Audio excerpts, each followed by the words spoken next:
Bienvenidos, muy bienvenidos a esta nueva reunión o encuentro del Círculo de Humanidades y también bienvenidos los que a través de la red conectáis con estos vídeos que me consta tienen cierta difusión y podéis beneficiaros del tipo de trabajo que hacemos aquí en directo. Un trabajo muy bonito que tiene que ver con el corazón de las humanidades, tal como yo lo estoy intentando transmitir, de la manera que me parece a mí más directa, porque las humanidades, lo vamos a recordar, son la profundización en nuestra propia naturaleza, o sea que nos interesa reconocernos a nosotros mismos. Y esta es la primera motivación para acudir a estos círculos de humanidades.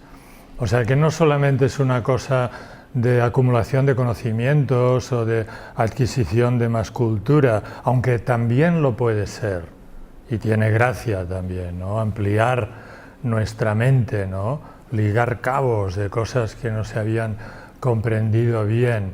Pero digamos que para mí el énfasis no está tanto en esta adquisición de nuevos conocimientos, sino en la profundización directa en nuestro ser, en el ser humano, que somos cada uno de nosotros y todos juntos a la vez.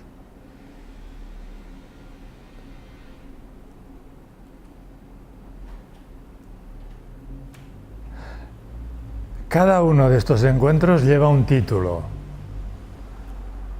que es relativamente importante porque el título nos remite a un concepto y no se trata aquí de una cosa tipo universitario, o sea que no es simplemente desarrollar un tema. Es menos que esto por una parte, pero es más que esto.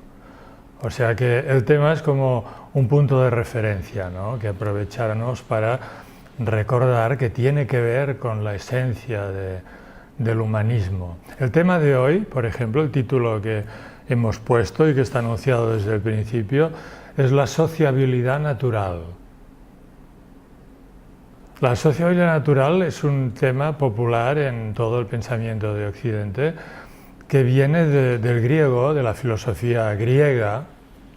Los que habéis estudiado un poco filosofía, Aristóteles, ¿no? Que habla del hombre, del ser humano, como un zoon politikon, dice el zoon. Zoon quiere decir ser vivo, y politikon, claro, politikon no es político, esto se entiende mal hoy día, porque dicen político y parece que sea política en el sentido de hoy, ¿no? Y que el ser humano, pues enseguida, bla, bla, bla, y reunirse y empezar a tramar cosas, pero esta no es la idea de la antigua política, ni es la idea filosófica que apunta Aristóteles, porque por esto he puesto, y siguiendo también a otros traductores, la sociabilidad natural, ¿no? Porque el zoon politikon quiere decir esta naturaleza sociable que tenemos nosotros, que quiere decir que vivimos continuamente en relación.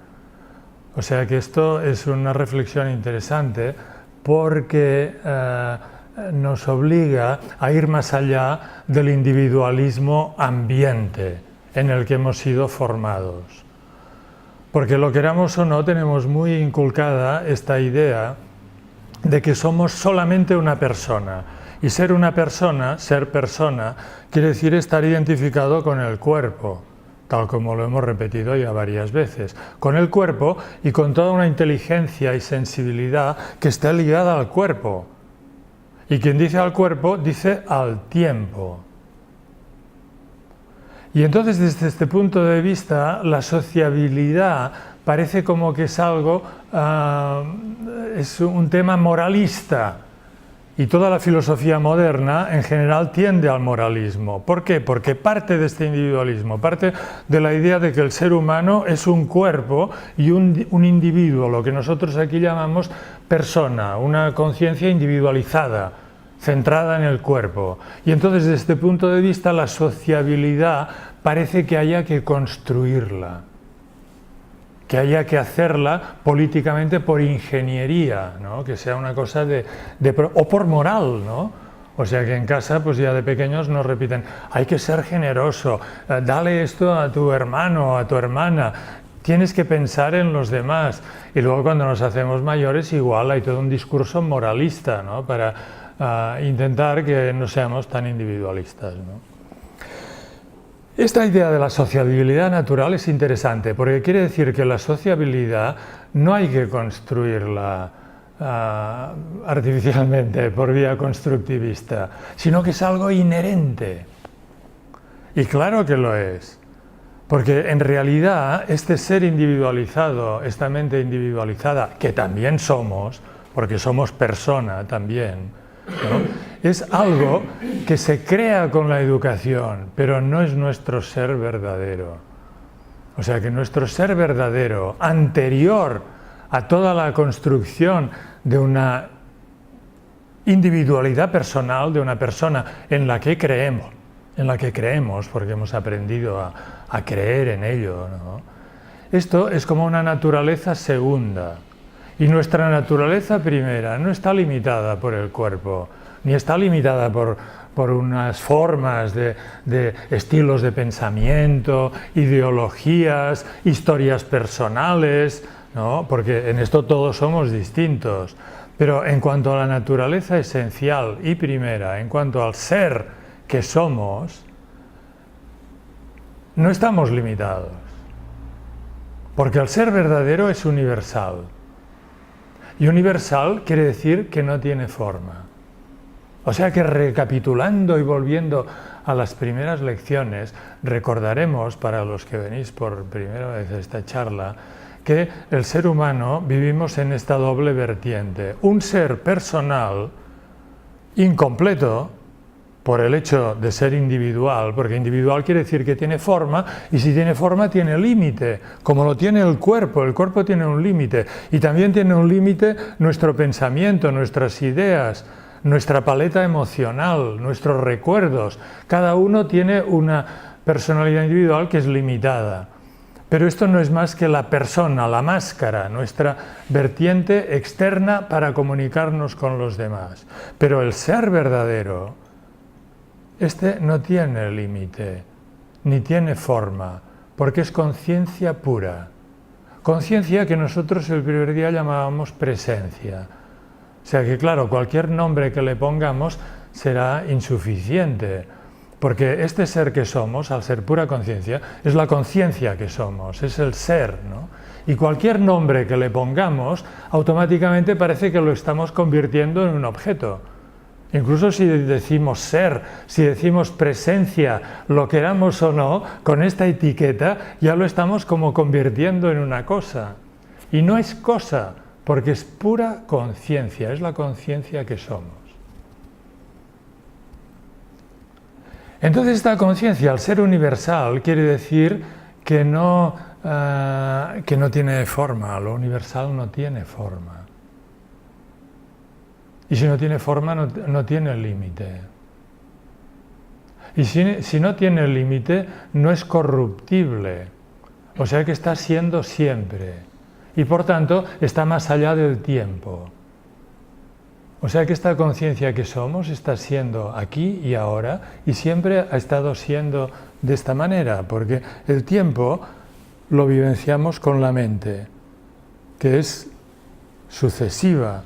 Es con la mente que generamos todo un pasado, que son ideas que están en nuestro cerebro, en nuestra mente, y desde la mente proyectamos también nuestro futuro.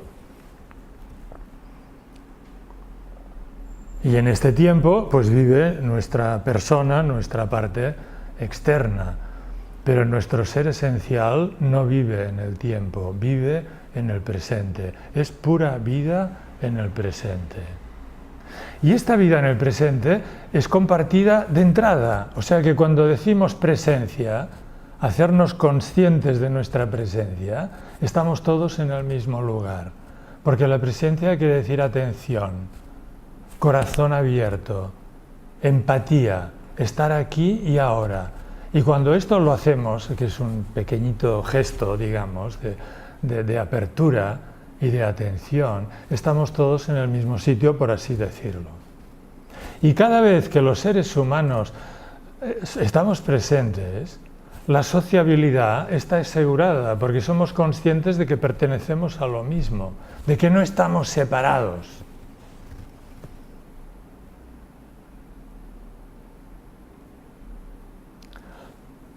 O sea que si las humanidades consisten en darse cuenta de la presencia que somos, de la conciencia que somos, entonces la sociabilidad está también asegurada, porque con esta atención a lo presente, la atención a los demás está también garantizada. Si esto lo podemos aplicar de la manera que lo estamos aplicando aquí ahora, con toda vuestra atención y buena voluntad y corazón abierto y entendederas, toda la energía dispuesta aquí a comprender y a practicar juntos este ejercicio de atención. Si esto lo hacemos en cualquier momento de la vida, en casa, con los hijos, en el lugar de trabajo, con todos nuestros proyectos, con todas nuestras relaciones, en nuestras instituciones, en nuestras acciones sociales, políticas, etc., la comunidad, la sociabilidad con los demás está asegurada. Porque en cada momento la atención misma, la apertura de nuestro corazón y toda nuestra, digamos, capacidad puesta en la sartén del aquí y ahora, nos va a decir, nos va a iluminar sobre lo que tenemos que hacer y sobre lo que tenemos que decir.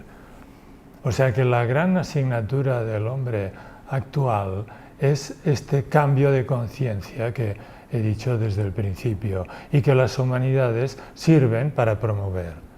O sea que lo que necesita la humanidad actual es este cambio de conciencia, en el sentido de no añadir más ideas, ni más teorías, ni más ideologías, ni más filosofías sofisticadas, sino en apuntar directamente a esta atención que decimos está ligada a la inteligencia del corazón. O sea que ya no es una atención de la mente que se fija en cosas, sino que es una percepción directa del presente, aquí y ahora, desde el corazón, desde lo que los antiguos llaman el intelecto, y que está simbolizado por el fuego. Está simbolizado por el fuego porque los dos aspectos principales los símbolos lo dicen todo, o sea que el símbolo habla directamente. Los antiguos dicen el ser humano es fuego o luz, fotos. Esto en la India, en Grecia, por todas partes al ser humano se le da una denominación que quiere decir luz. Y luz quiere decir atención, en primer lugar, porque el principal aspecto de la luz es la claridad, o sea, la conciencia. Y el segundo aspecto, que es el calor, tiene que ver con la calidez, el amor es la palabra más gorda, ¿no? Pero que casi da miedo de tan gorda que es, pero lo podríamos llamar atención, ¿no? Atención.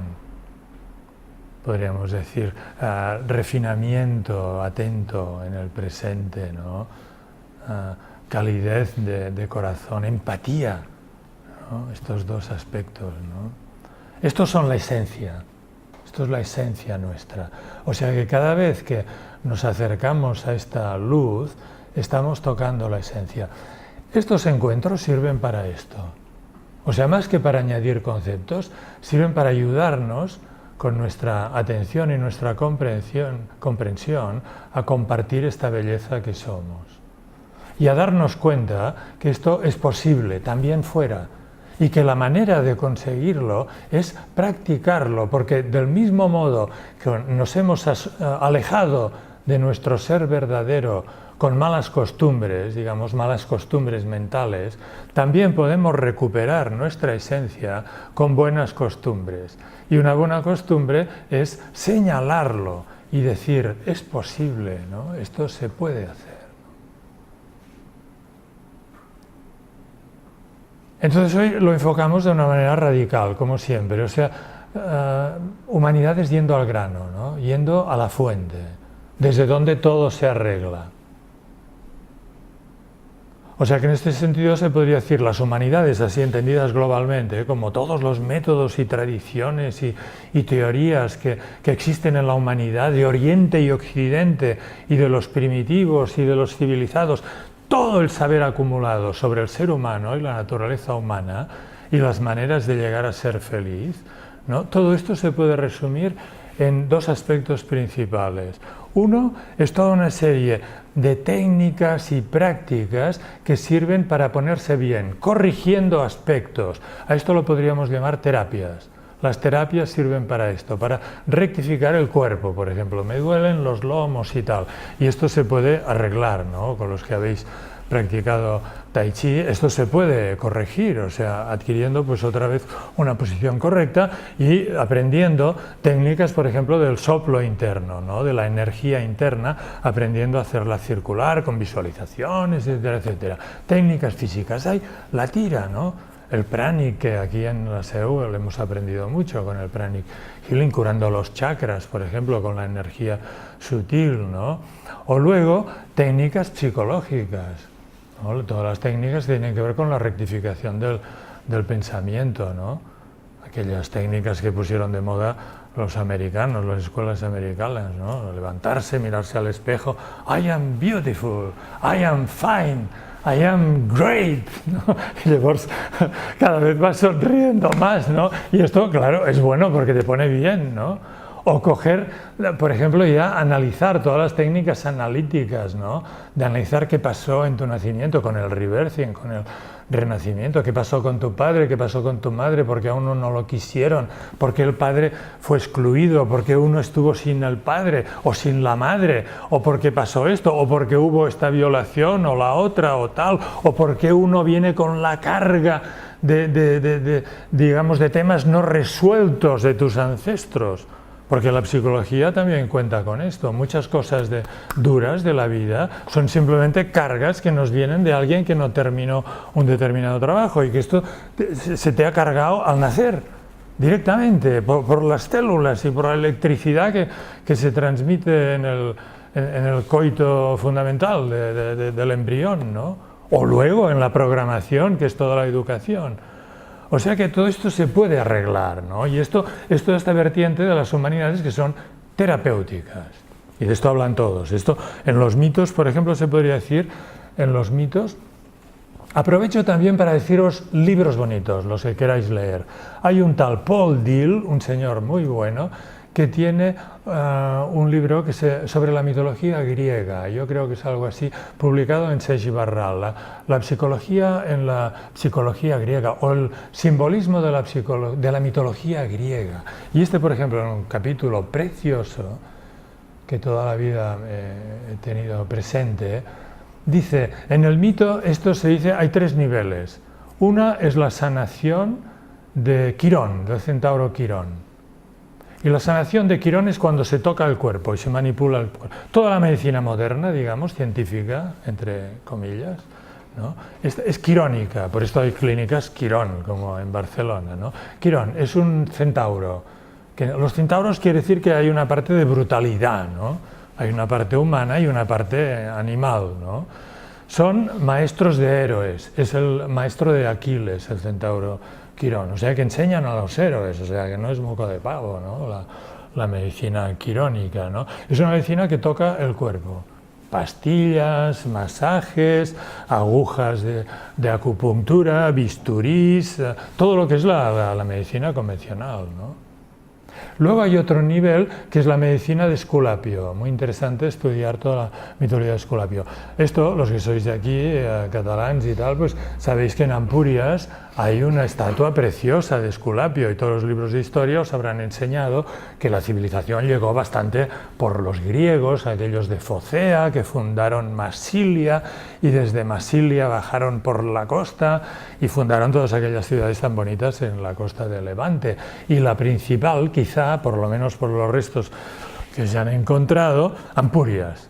Y en Ampurias lo más importante que se ha encontrado es una estatua de 2 metros o más del dios Esculapio, bonita, preciosa e increíble, que va con una serpiente, así se ha conservado toda la cabeza, con la barba y todo.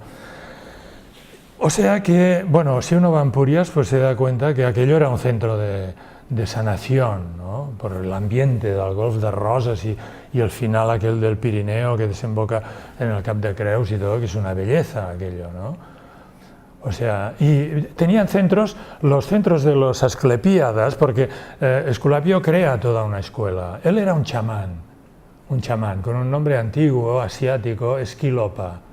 Y se dice que él curó, había una época prehistórica en la humanidad en que se sufría de elefantiasis, se difundió una enfermedad que se hinchaban las piernas. Y él descubrió que esto se curaba con pócimas hechas con el muérdago.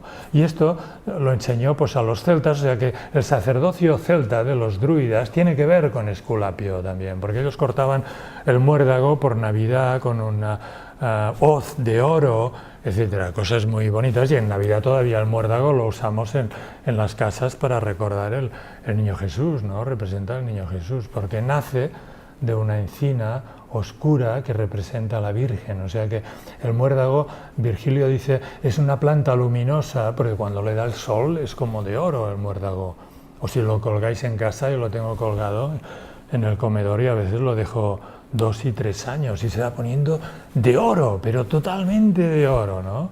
Y este nace en el pico del invierno, en el solsticio de invierno, nace el muérdago en la encina.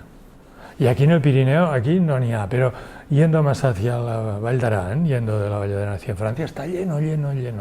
Y allí crece también en los pinos, pero antiguamente, que eran todo bosques de encinas en Europa en general, crecía en la encina, y entonces esto lo cuenta Virgilio en la Eneida, unos versos muy bonitos, que dice, el muérdago, esta planta luminosa que nace en la opaca ílique, en la opaca encina, en el más frío invierno, ¿no? Y por esto se lo compara al nacimiento del Niño Jesús de la Virgen. O sea que ahora ya tenéis la clave del muérdago de la Navidad, que es muy bonito porque tiene que ver con un nacimiento interior, ¿no? Bueno, esto ha sido una pequeña digresión, pero digamos que en las humanidades nos permitimos este tipo de digresiones porque también se dicen muchas cosas, o sea, con cosas de estas podéis ir entendiendo lo que es el simbolismo, ¿no? ¿Y por qué las religiones son interesantes? Si uno es libre, ¿no? Puede decir, ostras, pues es muy bonito todo esto, ¿no? Un niño que nace de una virgen, ¿no? O que de una oscuridad que puede entenderse de muchas maneras, porque continuamente estamos en situaciones de oscuridad también, los seres humanos, ¿no? Y que en estos momentos de oscuridad, si uno los acepta y los entrega como hace la Virgen, ¿no? Diciendo hágase en mí, pues que allí se producen prodigios, ¿no? De renacimiento y de conectar con capas más profundas de uno mismo. O sea que el niño interior lo tenemos todos, es una manera de representar nuestra naturaleza esencial, ¿no? Entonces fijaos, esta medicina de Esculapio, que es un nivel superior a la de Quirón, es una medicina que tiene que ver con la psique, es una curación directamente a través de la psique. Por ejemplo, hablar de los simbolismos y explicar todas estas historias sagradas es curativo. Esto se puede hacer de una manera más profunda todavía, interviniendo en los sueños. Se puede hacer en meditaciones, etc. En el santuario central de... Bueno, ¿os interesa todo esto? En el santuario de Epidauro, que era el centro de los Asclepíadas, fundado por Esculapio, se dice que había una cúpula central, los que han estado allí lo corroboran, y aguantada por columnas, y una sala muy grande, como un hall inmenso de columnas, y por allí estaba lleno de serpientes, y, como la que lleva Esculapio, y los Asclepíadas ayudaban a soñar. O sea que venían los pacientes o peregrinos de distintos lugares. Se entiende que la gente que se interesa por ese tipo de medicina, pues en general ya tiene más capacidad que los que solamente acuden a la medicina quirónica. Porque el que va solamente a buscar pastillas o un alivio de un masaje, pues va allí diciendo, bueno, a mí que me curen. En cambio, el que va a un santuario como Epidauro ya se entiende que va a tener que trabajar un poco, ¿no? Y entonces los Asclepíadas enseñaban a soñar. O sea que iban allí los pacientes con su manta o su saco de dormir o su colchoneta y pasaban allí días, y los asclepíadas ayudaban a soñar el dios Esculapio, que se aparecía en sueños con sus dos hijas, que se llamaban Higia y Panacea. Higia es el nombre de la salud en griego, Hygieia, de aquí viene higiene, por ejemplo, Higia. Y Panacea. Y Panacea quiere decir el remedio que lo cura todo. Estos son símbolos, o sea, símbolos quiere decir que son energías cósmicas vivientes. En ti, en mí, en todos y también fuera de nosotros. Y es una manera de representarlo antropomórficamente. Entonces la medicina psíquica juega con estas visualizaciones y el sueño también. O sea que entonces se aparecía el dios y los asclepíadas ayudaban a preguntarle en sueños cuál era el remedio. Y entonces o él o una de las hijas contestaban, respondían. Y a lo mejor pues había que tomar también una pócima, a lo mejor había que cambiar de país, había que cambiar de oficio, había que cambiar de vestidos, pues no ponerse ropas rojas porque esto te acelera el corazón, lo que fuera, ¿no? O sea que hoy día pues eso también se practica en determinadas terapias. Yo lo he visto en Estados Unidos y también lo hemos practicado algunos, ¿no? Trabajar con los sueños. O sea, intervenir en el sueño. ¿Qué has soñado esta noche? A ver, ¿qué tal? Y pum, pum, pum. Pues se pueden ir ligando cabos y sacando elementos de curación. Pero esta tampoco es la medicina superior, porque es una medicina que juega en un lugar que también es ilusorio. Fijaos, son dos planos de nosotros mismos que son ilusorios. Dos planos que constituyen la persona humana. El ser físico, centrado en la materia física del cuerpo, que nos permite con los 5 sentidos estar en contacto con el cuerpo, con el mundo físico, y luego el cuerpo o los cuerpos o nuestra dimensión sutil o mental o interior, que ya no es física, es sutil, pero que también tiene forma. Y allí están todas nuestras imágenes. Cuando vamos a dormir, por ejemplo, desconectamos de la parte física. Y los sentidos, digamos que se reabsorben hacia adentro y entonces los ojos solo miran la visión interior y los oídos igual y todo se vuelve para adentro, ¿no? Pero es también un mundo ilusorio. Es un ilusorio distinto del ilusorio físico. Porque, por ejemplo, todo el mundo está de acuerdo en reconocer que los sueños es un mundo ilusorio, o casi todo el mundo. Y en cambio, el mundo material ya no todo el mundo estaría de acuerdo de que es ilusorio. O sea que hay que decir que son dos sentidos distintos de lo ilusorio. Cuando los antiguos nos dicen que nuestra persona es ilusoria, es sobre todo en el sentido efímero. ¿Por qué es ilusorio lo físico y el cuerpo? Porque dura poco. Y creemos en él como si tuviera que durar siempre. Y organizamos nuestra vida como si esto fuera fundamentalmente importante y tuviera que durar siempre, y de esto dependiera nuestra felicidad y nuestra alegría y nuestra salud y todo. Y esto es una mentira, no es verdad.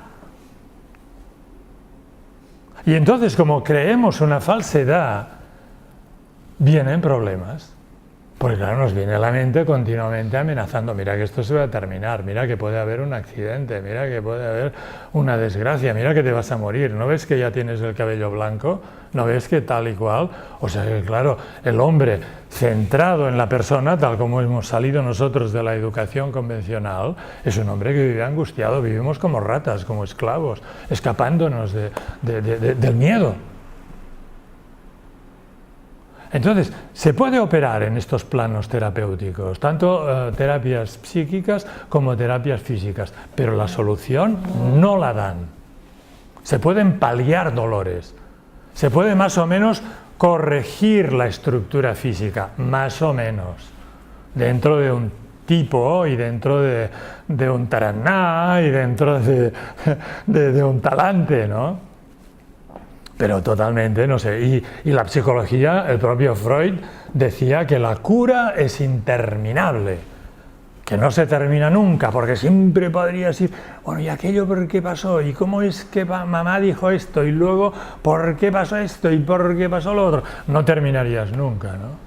Entonces, por suerte, hay un tercer nivel de la sanación, que es el nivel fundamental e importante y el que nos interesa en las humanidades tal como aquí las estamos entendiendo. Y este es ir directamente a lo real, o sea, al ser,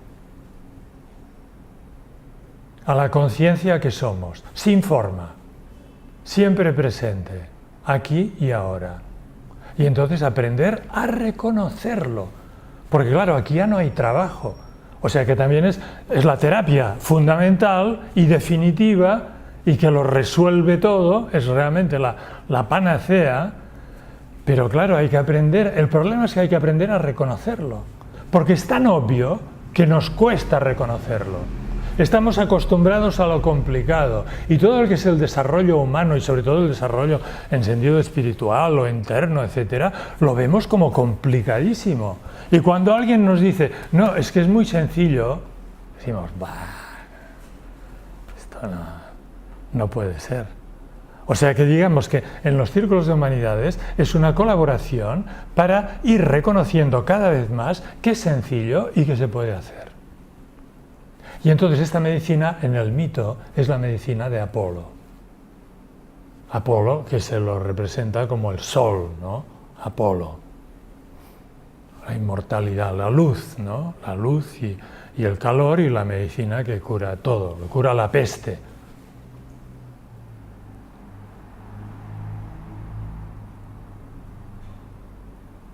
Es interesante estudiar la mitología. Si leéis este libro de Paul Deuel veréis, porque la mitología pues, representa estos grados inferiores, el de Quirón. Quirón es fulminado con el rayo de Zeus, o sea que Zeus en un momento dado lo fulmina, ¿no? Como para indicar que vale, muy bien toda la terapia quirónica, pero fulminado de pronto, ¿no? Y Esculapio también, ¿no? O sea que Esculapio también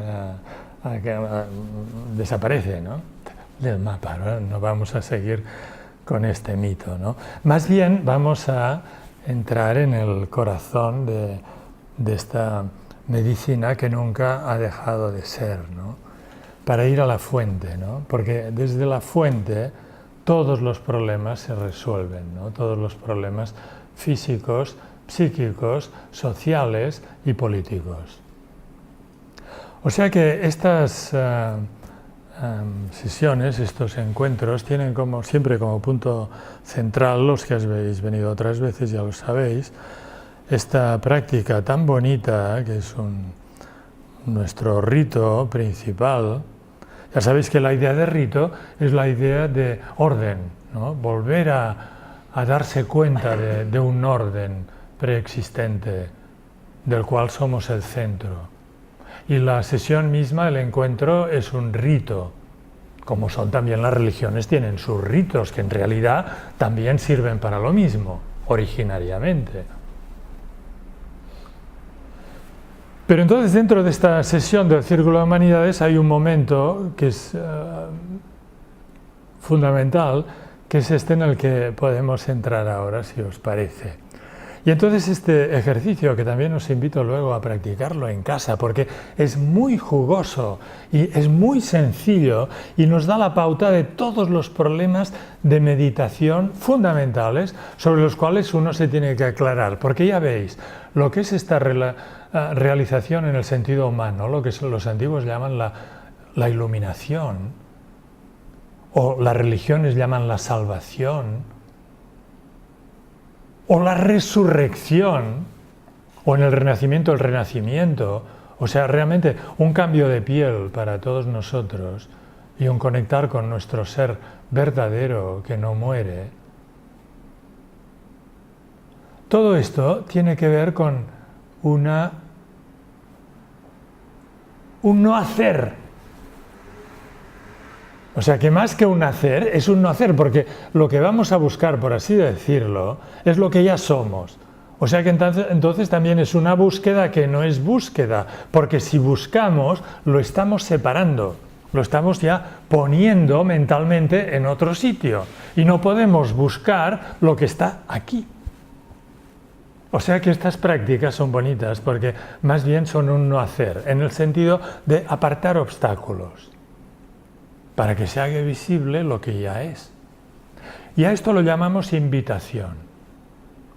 Y entonces esto presupone, el primer paso, es decir, asumimos que los que habéis venido aquí, los que habéis venido al Círculo de Humanidades, habéis venido porque de un modo u otro os han dicho, habéis visto, habéis intuido que aquí tratábamos de las humanidades no solamente en un sentido convencional, universitario, de hablar de cosas bonitas y conceptos interesantes y ampliación de la cultura y ampliación de puntos de vista, sino que no era una manera de poder profundizar en el propio ser, en la propia naturaleza, yendo a lo más profundo de uno mismo.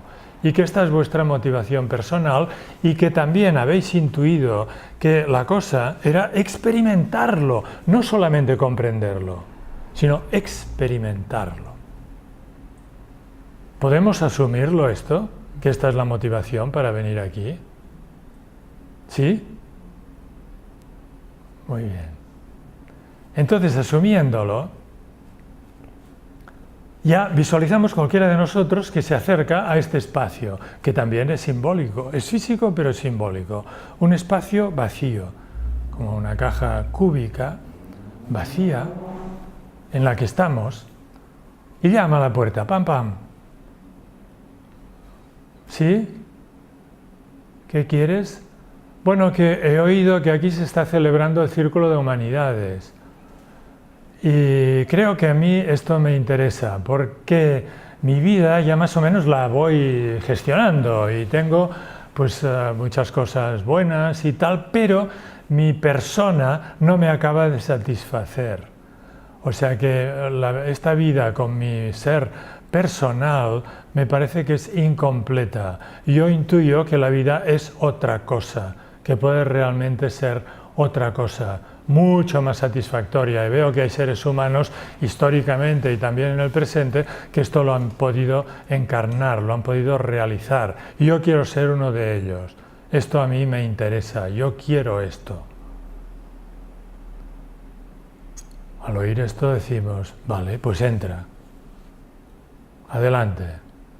Pero antes de entrar, deja, como es costumbre, en los espacios sagrados, sagrado quiere decir lugares donde aprendemos a trascender, deja los zapatos fuera.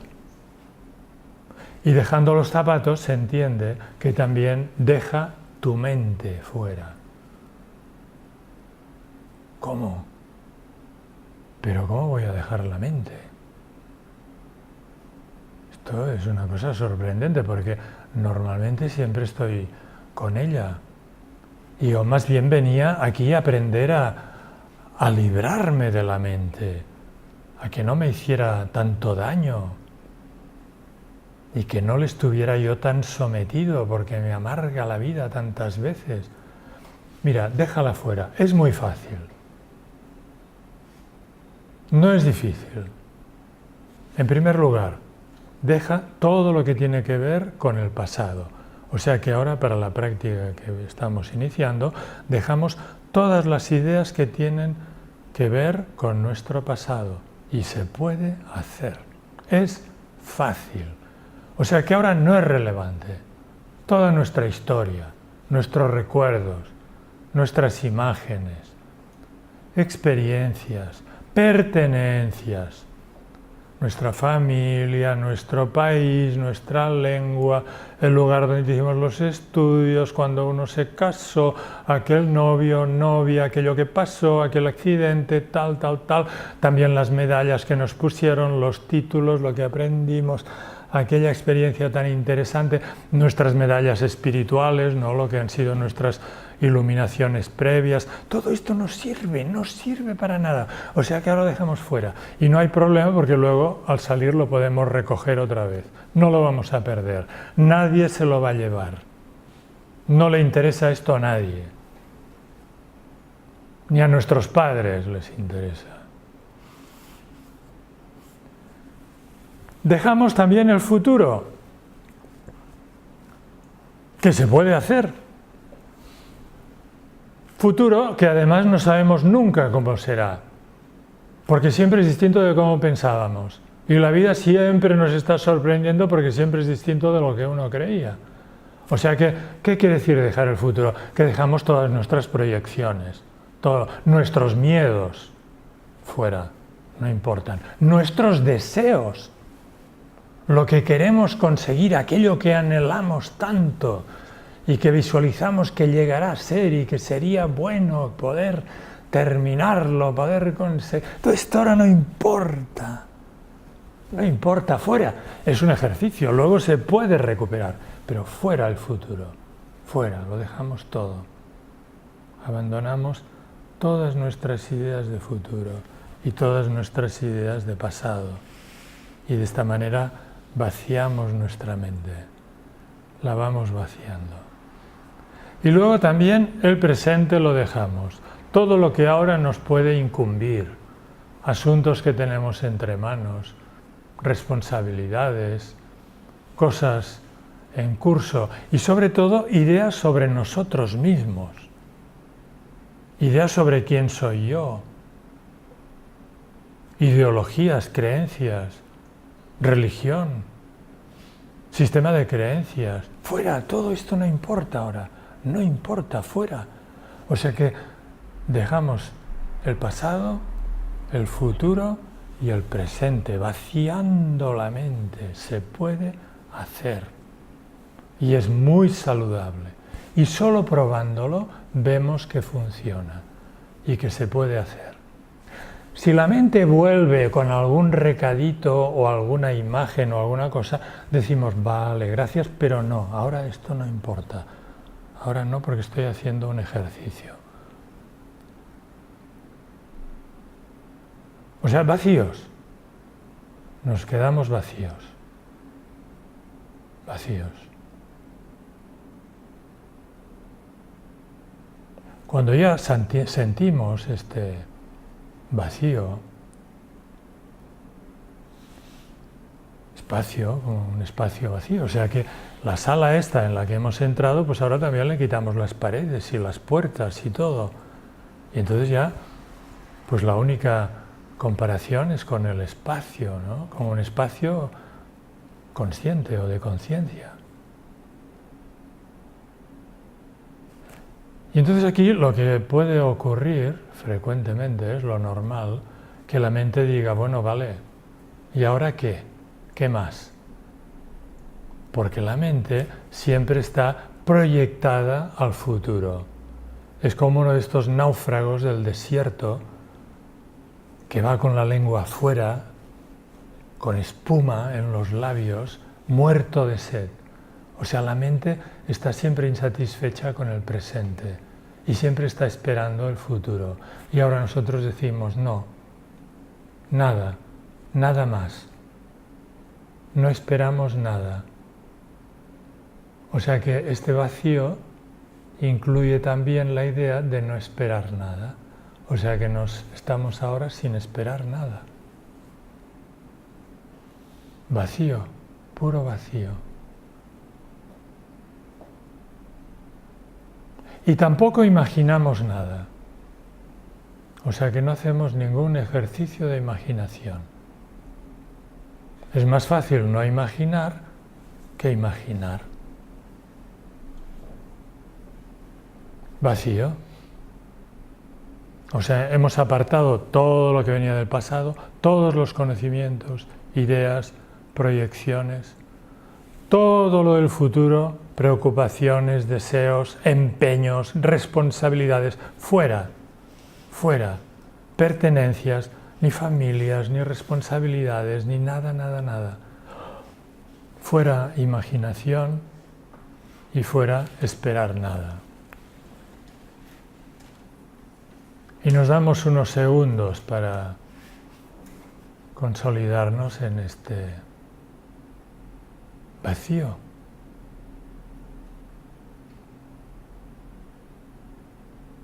Y al mismo tiempo estamos vivos. O sea que los sentidos funcionan perfectamente. y el cuerpo está aquí. Pero no aceptamos ningún pensamiento. Si vienen, si la mente viene, la apartamos. No le hacemos caso, no le damos crédito. Y entonces ahora viene esta parte tan interesante en que preguntamos, ¿esto que queda cuando lo apartamos todo? ¿Esto que hay?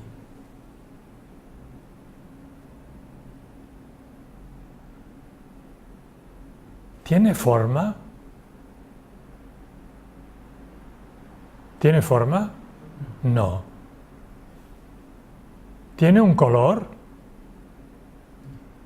¿O alguna cualidad que se pueda decir?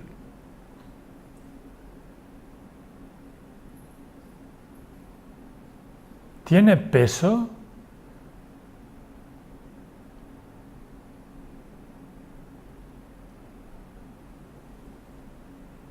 ¿Esto que hay?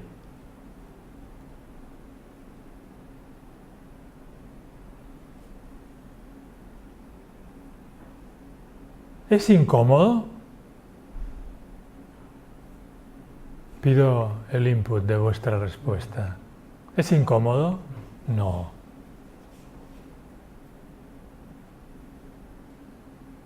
¿Es sugestión? ¿Es sugestión?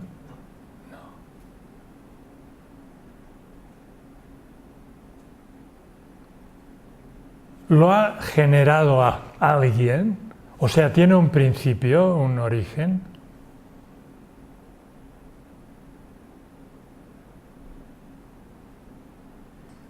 Si nos vamos de aquí, fuera, luego a la calle, etc., ¿tendremos que cogerlo para llevárnoslo?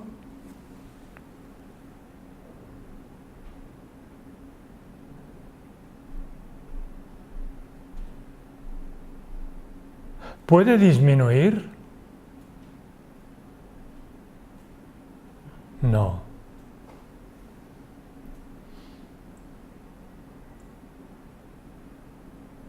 ¿Pertenece a alguien?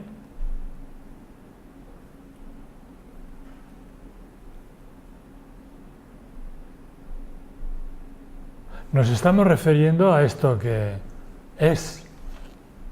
Y vuestra respuesta es directa, porque vuestra respuesta es a partir de una experiencia.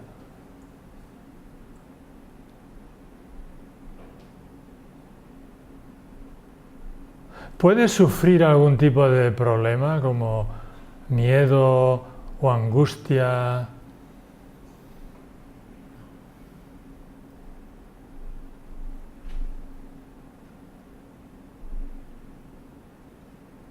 ¿Es un objeto?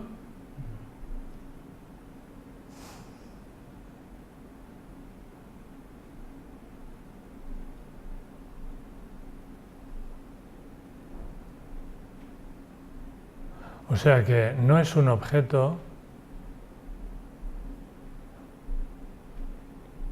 no tiene tensión, no está incómodo, ¿le falta algo? ¿Hay algún tipo de carencia?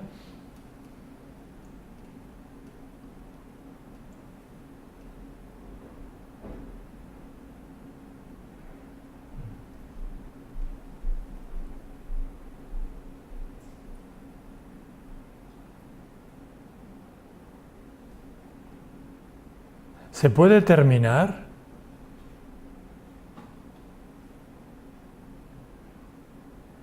¿Puede sufrir algún tipo de accidente o amenaza de que le haga daño o que lo destruya?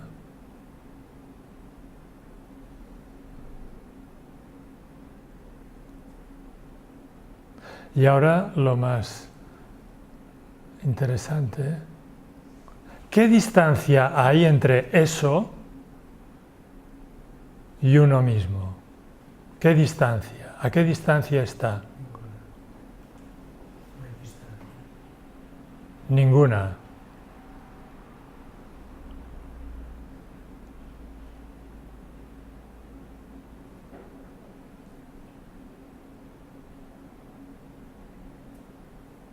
Entonces, si no hay ninguna distancia con respecto a nosotros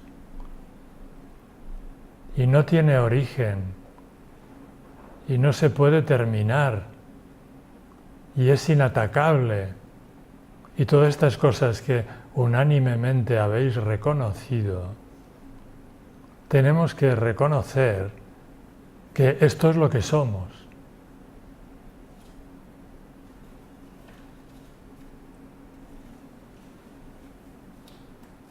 ¿Hay algún problema en este ser presente?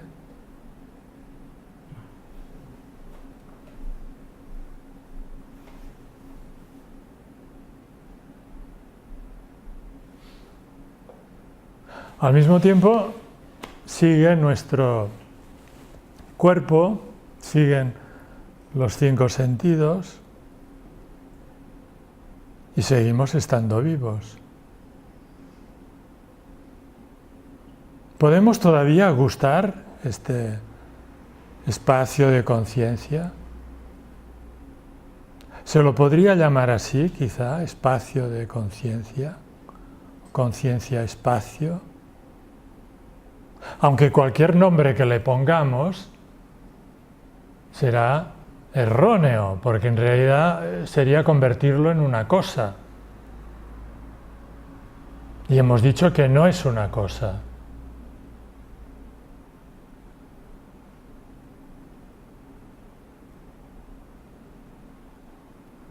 Entonces nos damos unos segundos, un tiempo para gustarlo. ¿Es un trabajo gustarlo?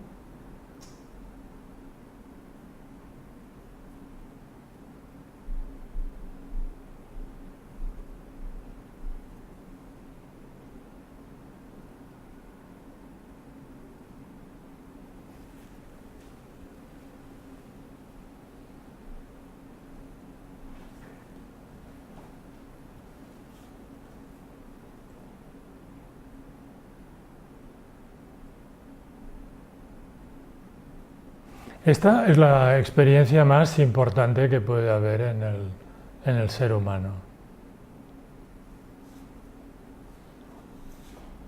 Y la cuestión es darle la importancia que tiene. Porque es un estado, simplemente, como son los estados psicológicos. No es un estado. Los estados cambian.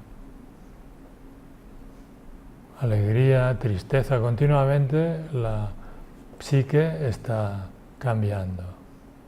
Y esto no cambia. Siempre lo somos. No le damos importancia. ¿Quién no le da importancia? La otra parte nuestra, que Santa Teresa de Jesús dice, la loca de la casa. Porque la loca de la casa está acostumbrada a mandar. Y nos han educado a escuchar continuamente nuestra mente y a identificarnos con ella, con la mente, cuerpo. O sea, con el ser individual. Entonces, esta práctica, que es la invitación, y que nos permite esta experiencia, nos libera de la mente, nos hace gustar la libertad inherente de nuestro ser, porque esta es la libertad. ¿Es correcto decir que en este espacio somos libres? Inatacables. ¿Es personal? ¿Le pertenece a uno? Y al mismo tiempo es lo que somos.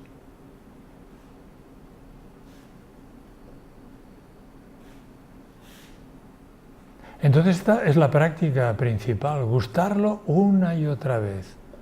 Porque nos hemos alejado históricamente,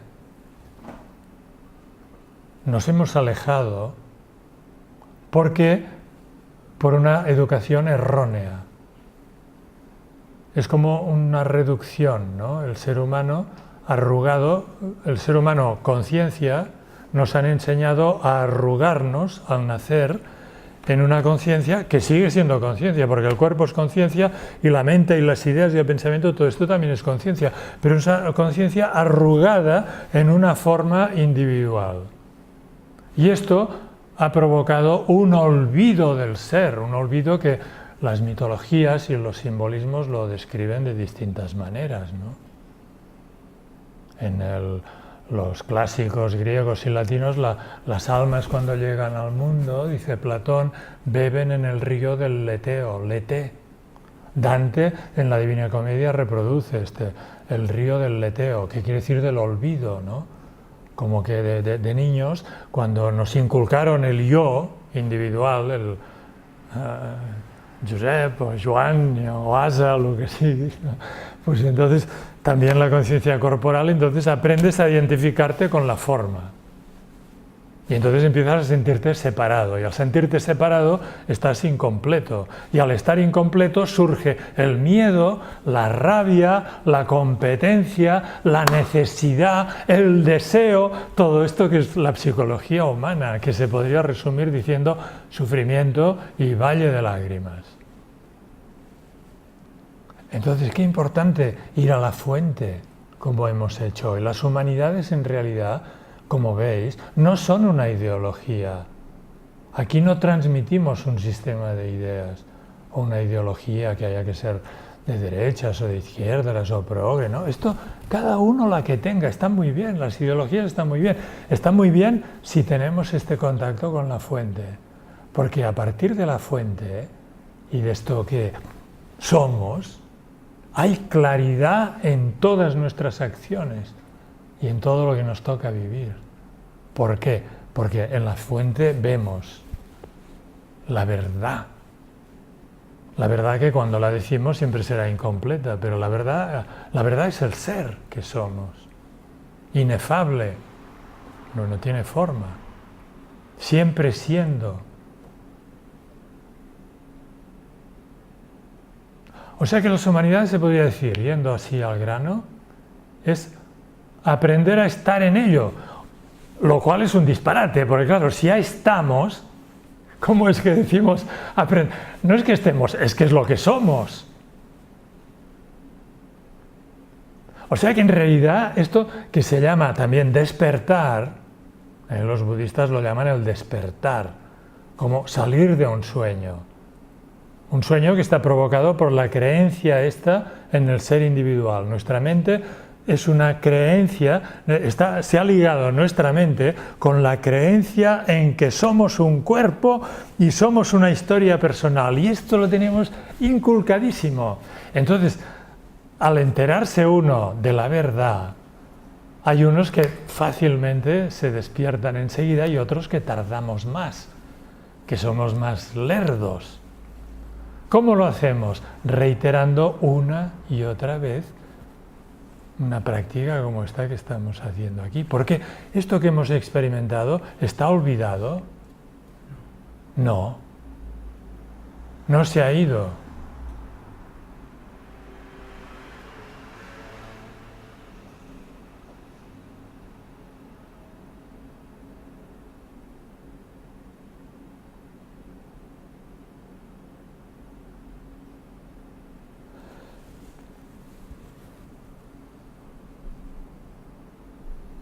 O sea que entonces,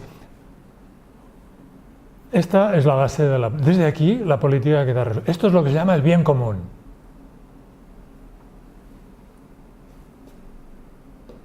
Es de todos. Nadie es propietario. Tot és de tots y res de ningú. Es el lema de los antiguos anarquistas que bajaban de las montañas con las antorchas el día de... Parece que era por Pascua, que bajaban de la montaña con los que vivían todavía en los bosques. Recuerdo de una humanidad primordial. Tot és de tots y res és de ningú. O sea que esta es la fuente de nuestra libertad, porque sin esto las libertades, uno puede tener pues todos los dineros que quiera y las facilidades de ir arriba y abajo y de coger aviones y poseer islas y todo lo que haga falta, pero si uno no tiene esta libertad con respecto a uno mismo, uno no tiene tampoco la paz, uno no es libre. O sea que las humanidades son para dejar de vivir como un esclavo.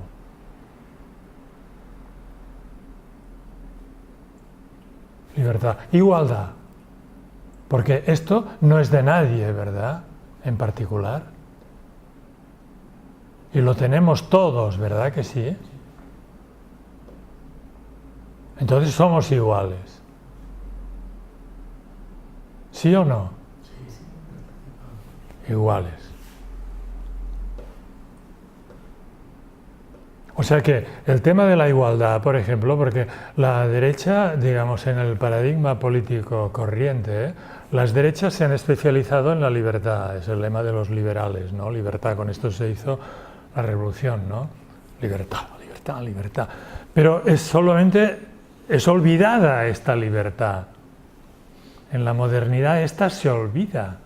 Y entonces aparece Stuart Mill, aquel gran teórico del liberalismo, que tiene aquel ensayo, On Liberty, que dice: los antiguos se han atareado hablando de la libertad interior, de la libertad moral y de la libertad en un sentido espiritual. Dice: a nosotros nos interesa la libertad práctica, en la acción.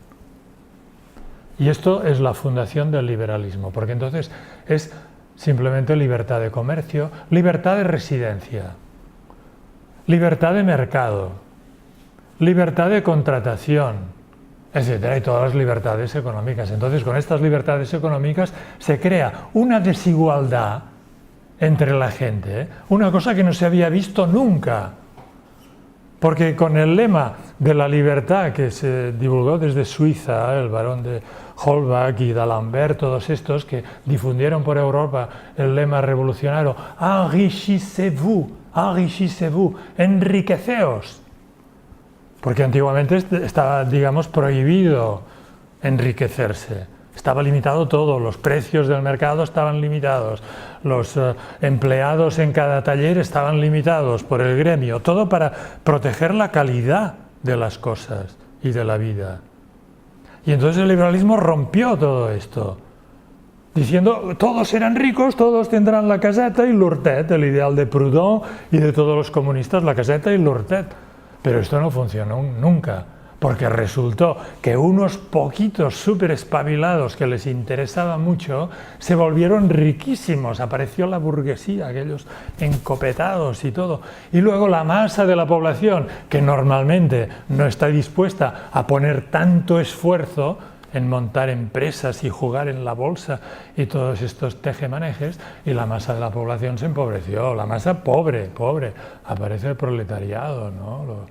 Los más avispados los echan de los pueblos, ¿no? Véase la Revolución Inglesa, ¿no? Los echaron de los pueblos para hacer grandes rebaños y vender la lana en una industria que ya fue todo el Mediterráneo y luego América, etcétera, y así se generó una desigualdad brutal. ¿Por qué? Por olvido de la verdadera libertad, por haber perdido el oremus. Entonces se genera la izquierda automáticamente. ¿Y qué dice la izquierda? Igualdad, igualdad. Estas diferencias son injustas, pero también la igualdad es entendida solamente en el plano material. O sea que se olvida que somos iguales, porque el tema de la igualdad es ver que somos iguales. Porque si vemos que somos iguales, está todo resuelto. Porque el que tiene más ayuda al que tiene menos. El que sabe más explica al que sabe menos. El que tiene más fuerza ayuda a poner la maleta en el sitio que la viejecita no puede ponerla, etcétera, etcétera, etcétera. Entonces, el drama de la izquierda es que la igualdad en el nivel material es imposible.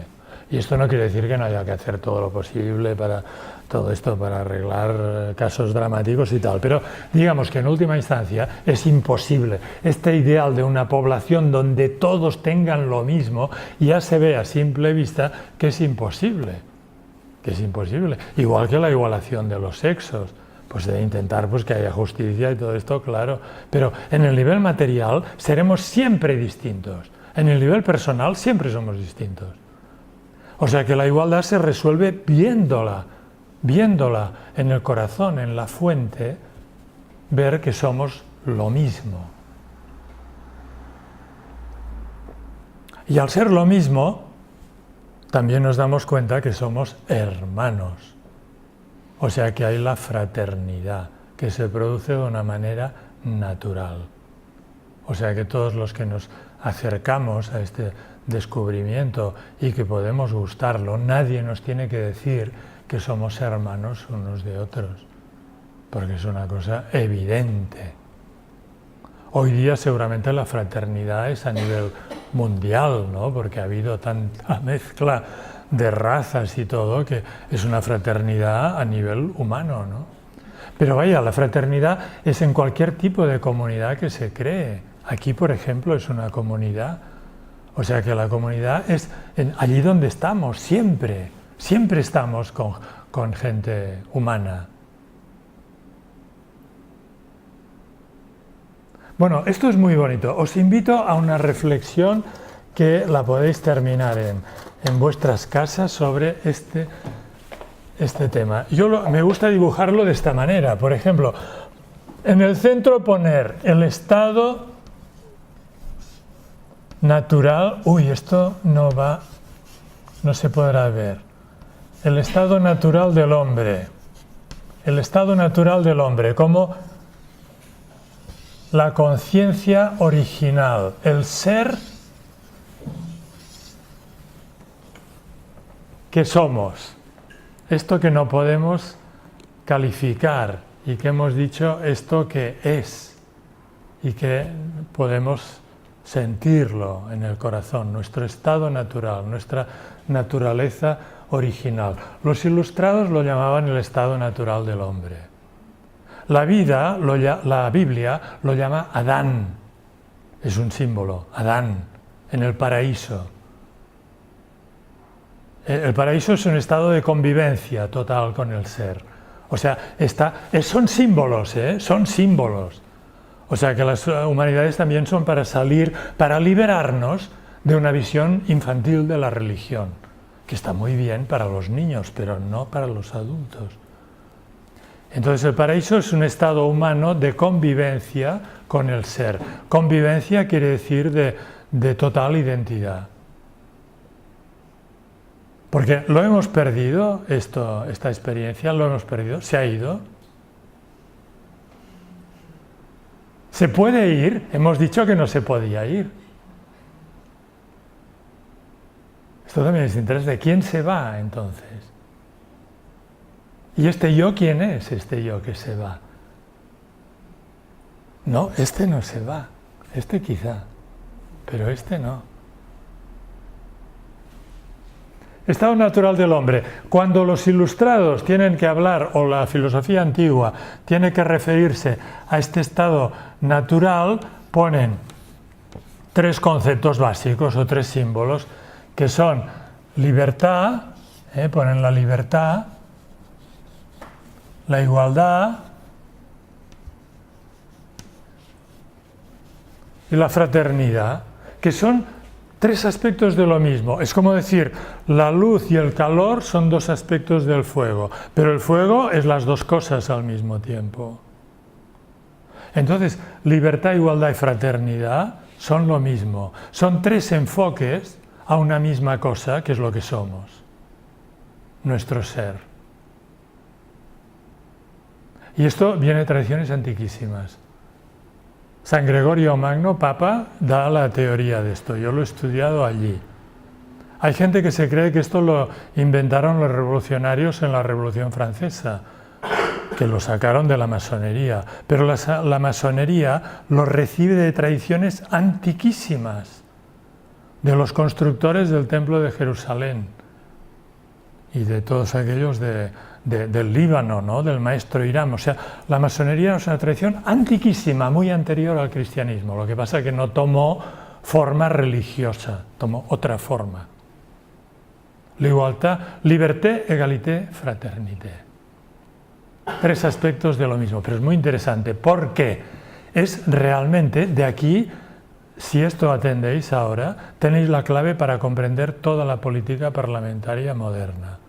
Porque fijaos que cuando esto se proyecta hacia afuera, esto lo podéis visualizar como un triángulo, ¿no? Un triángulo equilátero, ¿no? Interno, que es una manera de referirnos al estado natural del hombre, al ser nuestro, más allá de la persona. Si este triángulo se invierte, o sea, se considera hacia afuera, en lo exterior, o sea, desde el punto de vista personal de la persona,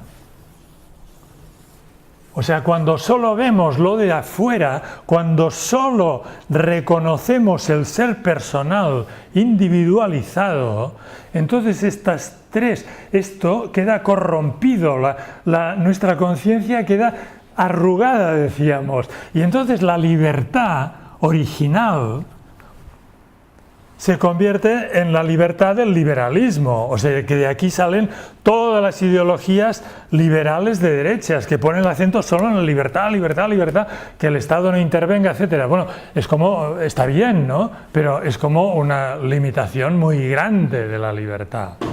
Entonces aquí salen automáticamente las izquierdas con la igualdad, igualdad, igualdad, igualdad, que haya para todos, hay que repartir, hay que pagar impuestos de los que sean más ricos para dar. ¿Y esto quién lo tiene que hacer? El Estado lo tiene que hacer. El Estado va a hacer esta igualdad. El Estado primero que no puede.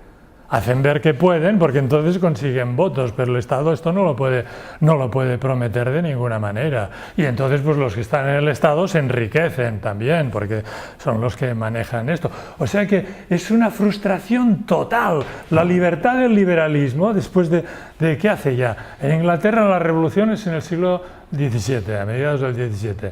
En Francia a finales del XVIII y en América a finales del XVIII. Aquí en España se aplica el modelo francés durante el siglo XIX a base de pronunciamientos y tal, ¿no? Digamos que de aquí sale el Estado moderno. De aquí sale el Estado moderno. Si queréis profundizar en la teoría política, leed mi libro, La ciudad cautiva. Allí está todo esto explicado con mucho más desarrollo. Yo os lo recomiendo, algunos ya lo conocéis. Y con las claves que yo estoy dando aquí, el libro es comprensible, es legible, es fácil.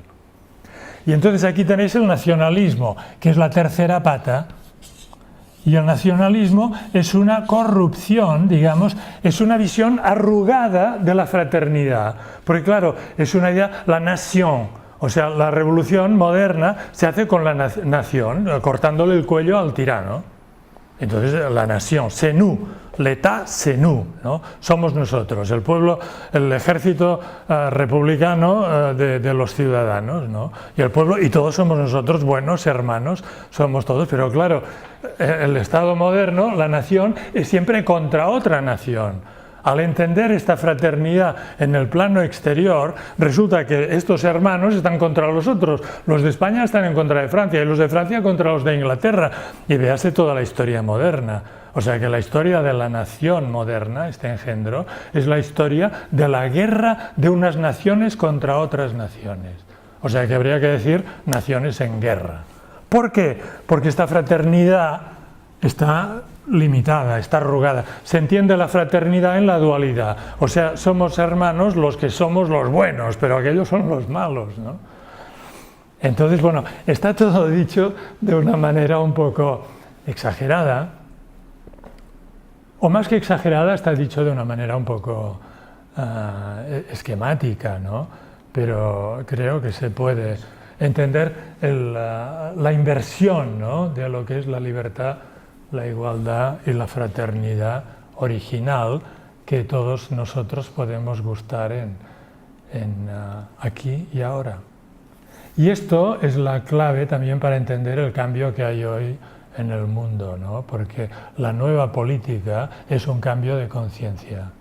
O sea, en términos de ingeniería social, digamos, de organización del Estado, de formas de control parlamentario, de formas de asociación y de hacer nuevos engendros, de intentar... De esto ya hay mucho, hay muchísimo conocimiento en Europa y en todo el mundo de ingeniería y tecnología organizativa y sistemas de control. O sea, lo único que falta es el contacto con lo real. Y desde el contacto con lo real, todo se arregla. O sea que este es el cambio que hay ahora en el mundo. En el final de una edad oscura se está acabando de romper todo lo que eran instituciones y valores y morales y dogmas. Todo esto se está acabando de romper, ¿no? Y todas las porquerías están saliendo a la superficie, ¿no? Es como un psicoanálisis colectivo.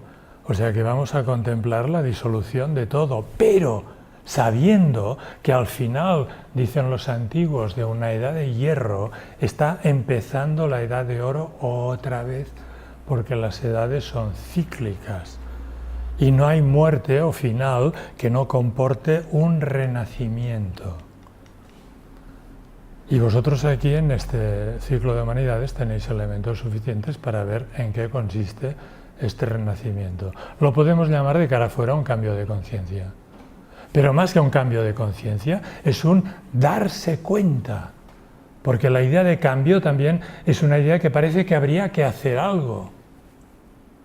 Y no hay que hacer nada.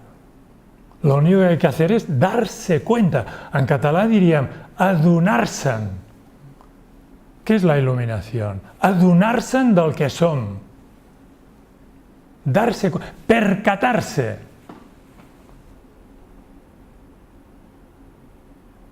¿Y cómo se hace? Apartando ni pasado, ni futuro, ni presente, apartando. Y entonces gustando el ser, gustándolo, fundiéndolos con él, queriéndolos, si así se podría decir. Todos los simbolismos antiguos y tradicionales lo relacionan más bien con la manducación, comérselo, ¿no? Comulgárselo, comerlo. Porque la idea de comer es la idea de transformarse. Cuando comemos la comida, por ejemplo, aquí es otro, ¡pum! ¿Y a partir de cuándo soy yo? Hay un momento que la galleta ya no es otra, soy yo. O sea que la idea de comer es una idea identificante, muy interesante. O sea que yo diría, se ha ido esto que hemos experimentado, se ha ido. Hay que comérselo, hay que dedicarle tiempo a comérselo.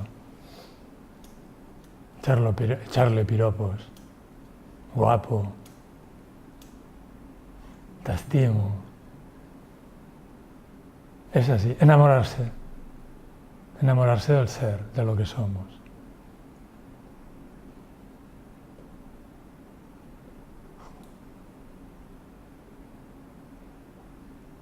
Entonces somos libres, somos iguales, somos hermanos.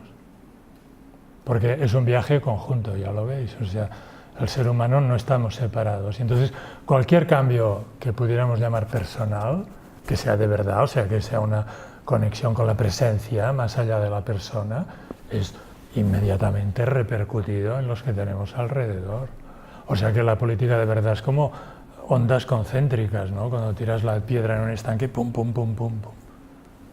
Cualquier cambio, en el sentido que aquí estamos diciendo, transforma a la gente que nos rodea. No, es que se hace a través nuestro, es que no lo hacemos nosotros. O sea que también se podría decir con esto del amor que es que dejemos que la gracia nos coma. Dejemos de hacer obstáculo a una obra bellísima que se realiza en nosotros cuando nosotros estamos quietos, vacíos. Entonces se hace.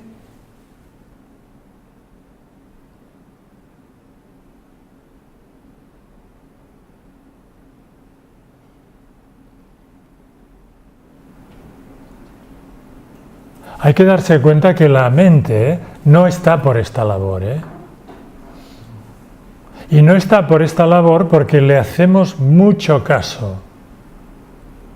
O sea, a base de hábitos, generacionalmente y también en nuestra vida, hemos aprendido a estar todo el rato haciendo caso de la mente, como si esto fuera lo normal. Y entonces la mente vive en la dualidad, naturalmente.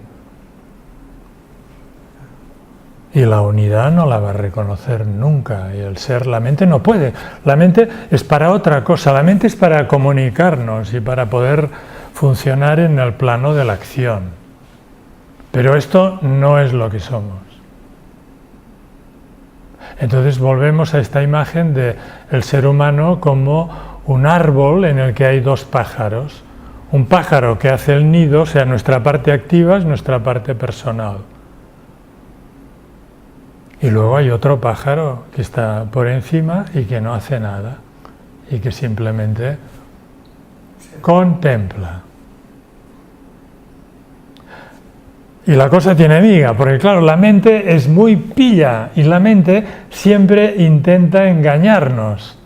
Y entonces intentará también identificarse con el contemplador y entonces nace un ego contemplador. O sea que el trabajo es un trabajo de vigilancia también continuo, ¿no? De descubrir las trampas de nuestra mente. Es sabernos liberar de la dictadura de la mente, que es muy lista. En la Biblia esto es la historia del pueblo de Israel, ¿no? Esclavo de Faraón. Todos los mitos hablan de este tipo de libertad, con simbolismos, ¿no?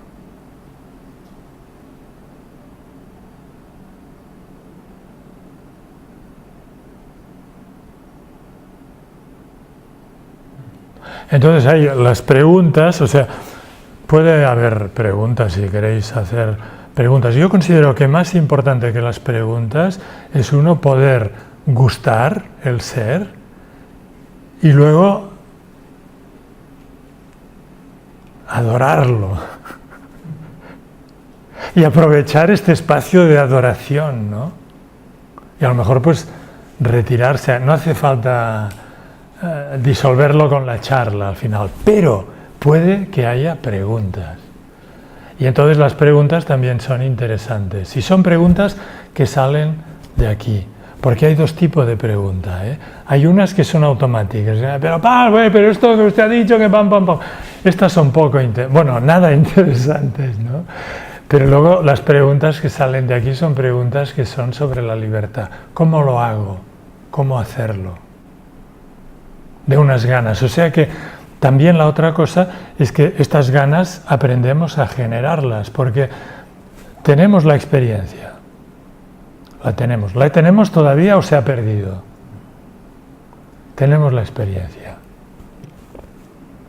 Entonces, ¿cómo generamos el fuego para quererlo de verdad? Porque lo hacemos no haciendo nada, pero sí que se hace con la conciencia, con las ganas, ¿no? Con el fuego. O sea, la libertad la mente no nos va a dar la libertad. El faraón no da la libertad al pueblo judío esclavo. Los dictadores no dan la libertad a la gente. Por favor, dame la libertad. El papá no da la libertad al niño. Papá, que quiero ser libre. Mamá, que yo quiero ser adulto. Adulto, tú aquí calla y mamando de la teta, ¿no? Y cuidado. O sea que la libertad, si os dais cuenta, la libertad solo puede brotar de uno. De un fuego que es el ser humano, con bondad, ¿no? Y con amor, es la mejor, ¿no? O sea, la libertad mejor es la que sale del amor, ¿no? Pero claro, es aprender a conectar con ello. Porque una cosa es darse cuenta y otra es darle importancia. Porque si no, sí, hemos ido al Círculo de Humanidades y estaba bien. Pero esto es lo que somos, ¿eh? Esto es lo que somos.